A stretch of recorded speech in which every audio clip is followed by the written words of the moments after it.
All right, guys, welcome to the fourth Zen podcast. Four is not my favorite number, so I doubt this is going to be my favorite video. On that note, let's get right into it. Look, I'm always reassessing my values as I go through life.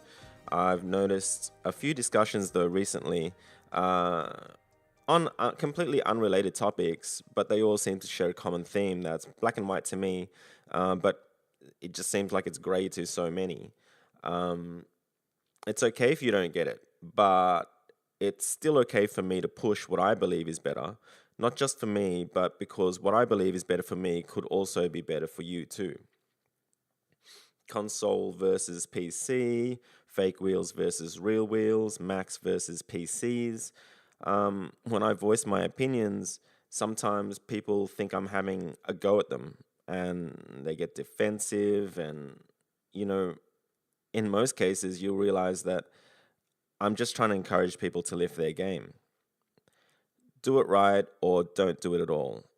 It's like a lesson about values, and this is like an ethos that I've carried through many communities that I've run, from Australian in Front to JDMST, and now very much so through Zen. I'm more hyper aware now than ever that fads come and go, and I place less and less values on fads. But at the same time, I've been in the center of fads and trends many times before. You know, when we first started Zen in 2011, as an example, we met a couple of young guys who had cool cars, cool attitudes, and they were selling this product in a can. It's fluoro paint that dries like rubber. And when you're done with it, you can just peel it off. We thought it'd be cool to help the guys out, and at the same time, we would help ourselves out. And man, we sold a lot of this stuff. Young guys were coming into the shop buying hundreds of dollars worth of stuff to paint their stock wheels. Many came in time and time again as they either ran out of the stuff or they stuffed something up.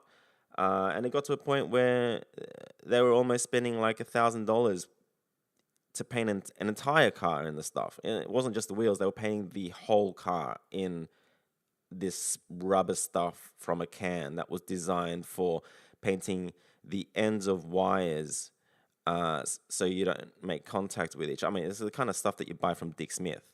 You could say the same thing about rap.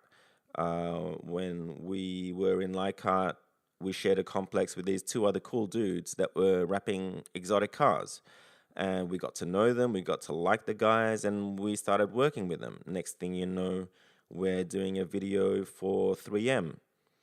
But in the end of the day, I would never wrap a car personally.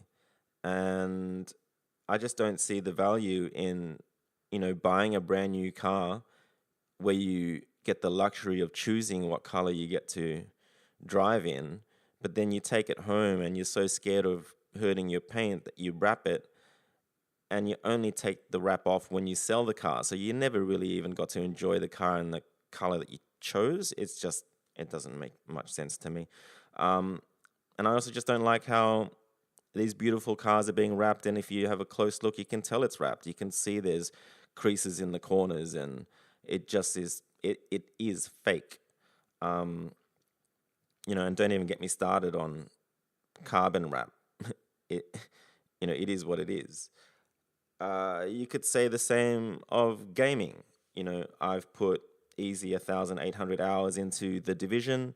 I've put over 1,400 hours into Warframe, and I genuinely, sincerely feel sorry for anyone who has the same amount of hours in those games, but on a console instead of a PC. I mean, they're serious kind of hours, and with that, I believe you deserve and need to run graphics in max and ultra settings. They don't call it the PC Master Race for no reason. Um, Again, console guys be like, dude, why you hating or whatever, but end of the day, that's just the thing. Like, I don't think I'm hating. I think I'm just being logical. And you could say the same of graphic designers and photographers.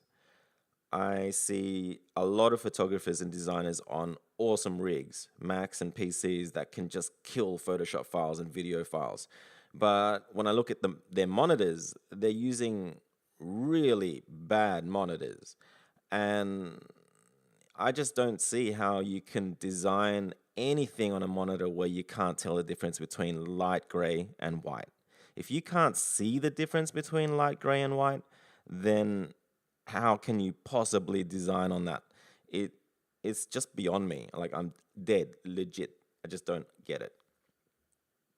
So, I'm starting to lose it now, but I think in the end of the day, progress is about constantly rechecking your values and constantly reaffirming that you're worth it in order to get your priorities right. Um, on that note, I'd like to bring this podcast to a close. I hope you guys have found at least some of it insightful.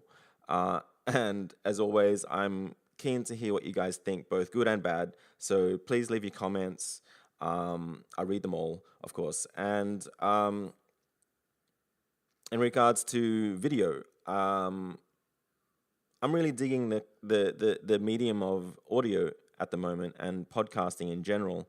I really do want to set up a multi-mic studio, like interview style hangs sort of setup. So look out for that.